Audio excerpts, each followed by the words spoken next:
So what are some signs of poor air quality? Like how might, a worker or even somebody in their home identify that maybe they have poor air quality? Well, it sounds to me, Chelsea, like your workers were identifying a lot of that when they were Yeah. experiencing their challenges, right? Well, ours had a smell. It smelled like bleach in our office. And we were thinking, that doesn't seem right. We're not using bleach for anything. Something's not quite right here. Oh, and you know what's funny though? What your workers were identifying were very common symptoms. So as far as what are the physical manifestations or symptoms of this? Well, tiredness, headache, dizziness, coughing, sneezing, challenges breathing, irritated eyes, throat, or even skin. So all these, and again, it's not necessarily going to, take you down like sour gas would, but certainly this is stuff that piles up. It distracts you throughout the course of your day. It Yep. makes you uncomfortable. It makes you less productive. So yeah, that's certainly, those are some signs of poor air quality. They've even gone ahead and named some of these illnesses. You've got things like sick building syndrome, Oh, building wow. related illness, or environmental illness. So a lot of these things, they're well documented, and you can certainly determine that if someone's feeling off, it could be air quality. Wow. I've never heard of that term, sick building syndrome, but that is a very descriptive term. I like that. I think we had sick building syndrome. Right? Luckily for us, we took the proper steps and now our building is healthy. Excellent. Well, and notice that everyone's a lot happier now. Yes. Well, I mean, we spend 40 hours a week or more at work, and to be, having a headache and feeling ill every time you come is not good for individuals. It's not good for productivity. There's all kinds of reasons that that's not good. Exactly. So, what are some tips that you might have for, employers or individuals to maintain good air quality? It's my understanding that there's three key elements to this. You want to make sure that you are exercising source control. So, what is important in that situation is the selection of construction materials, furnishings, maintenance products. You want things with low emission rates, things that aren't going to necessarily off gas, right? Okay.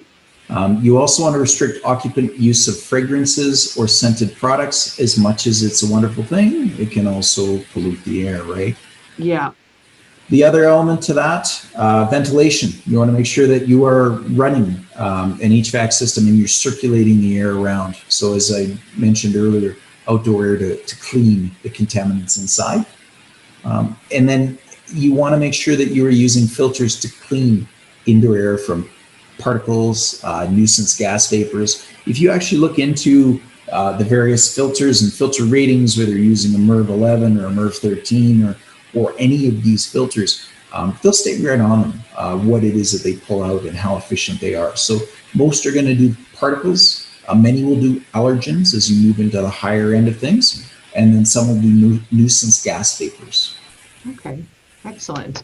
And I gather that if organizations or individuals, have questions about these different technologies or need help, they can reach out to you. Certainly. So when it comes to indoor air quality, it's not as well known. Like to me, it doesn't feel as well known as like respiratory challenges we're dealing with on a daily basis, or noise or any of these things. But it's certainly important. So reach out to a distributor that you trust that's in the occupational hygiene field. So Concept is certainly one. We have some competitors out there in the market that do a good job as well. But reach out to your distributor. The other thing too is to have a conversation with an HVAC professional. If you're wanting to go that way, if you're concerned that your HVAC system isn't necessarily keeping up or isn't performing the way that it should, they'll typically have some ideas. There's also some clean air companies that just focus on indoor air quality. Those people are great too. So where we get to shine at Concept is we provide the instrumentation to end users and to those clean air companies and HVAC companies to help them assess what the air looks like, whether or not the ventilation solution is adequate. We don't really get into the, it's called the air filters or the cleaning element of it, but we can certainly help figure out where you're at. Awesome. Well, yeah, I'm definitely happy that you shed some light on this kind of lesser known topic. I know it's not something that, like I said, I come across on a daily basis or that, are client questions that I get, but I think it is very important.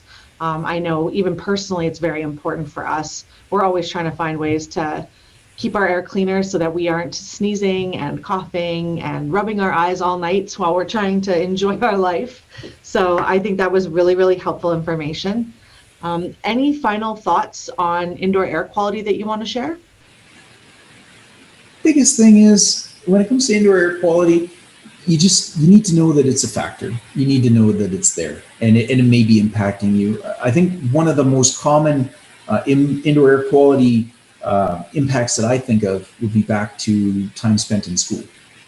Right. Where you'd have someone that would complain about a headache, and the teacher would go, "Oh, okay," and maybe they called maintenance, maybe they didn't. Hopefully at this point people are looking into these things. It's becoming more common. But I do recall when I was going to school that it wasn't necessarily on the radar of many. So, people just kind of dealt with it. And, if one person is experiencing that challenge, it's possible that others could be experiencing it as well. So we just need to be cognizant that indoor air quality is important. There are ways to measure it, and there are ways to make it better. Awesome. Well, thank you so much, Tyler. And I appreciate your perspective.